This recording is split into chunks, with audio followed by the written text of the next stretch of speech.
Right. So you want to make sure that you go out there and, like Andy mentioned on our last call, study the trends.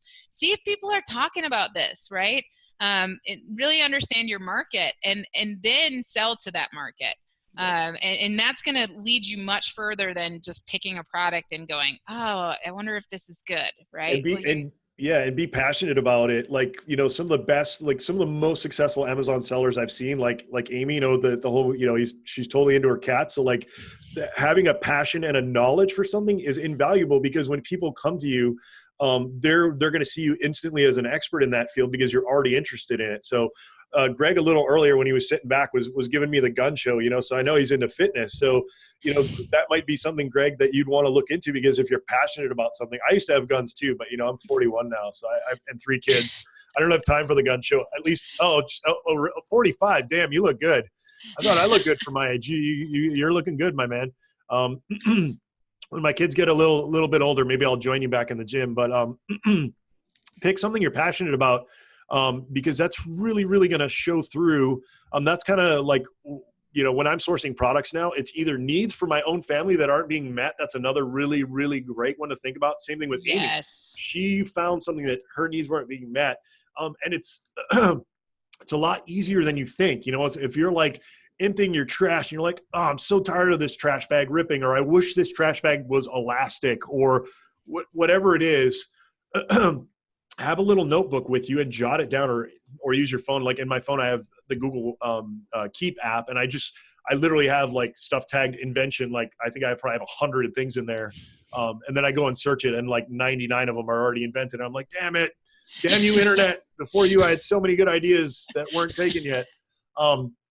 But you know, that's kind of the secret to sourcing, and why so many people, I would say sourcing is as big or bigger than PPC. I'd say those are the 2 biggest things that people seem to have such a big issue with.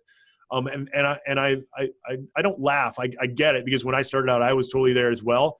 But I laugh now because to me, it's so easy to find good products. And that sounds like almost cocky and stuff, but it's not. It's just, I just mean that, like, you just, number one, have to be confident. You have to do your homework and just get something you're passionate about, or something that fills a need that your family or that you are missing in your life. And once you've done it with a couple of, once you've done it even with your first product, your confidence is going to grow. So if you tune into our session from last week where we talk about sourcing on AliExpress, that's all about growing that confidence and just doing it for the first time. And you're going to learn how to do PPC, and you're going to learn how to do these things.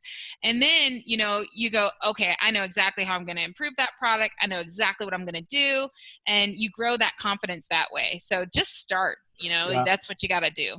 Yeah, I know. Don't worry about buying 3,000 of a product. Just start with a small amount. Yep. And I know when I first started out, I remember being terrified of FBA, like the whole process of sending stuff in. I remember like I was doing merchant fulfilled forever because I was just like, didn't get FBA and how it worked. And I know a lot of people are there, but when you actually do it, when you go through the process, you're like, oh my God, it's literally like the difference of like a few stickers and about 5 minutes of your time.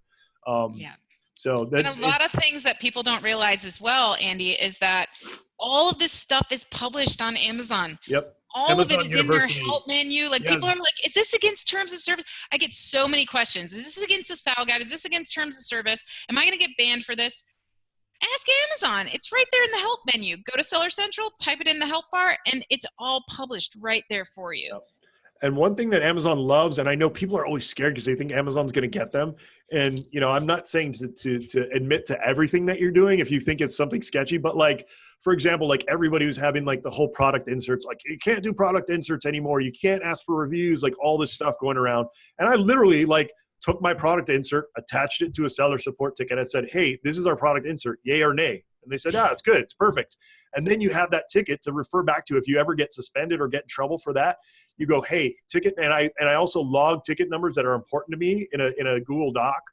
I call it my Amazon Black Book. I have a Google Doc that I put like any ninja tricks that I learn that are super important, I put in there. And then I also add important tickets or important information that I don't ever want to forget about my Amazon business, and just continue to add to that doc. Here's the YouTube channel for the Amazon University.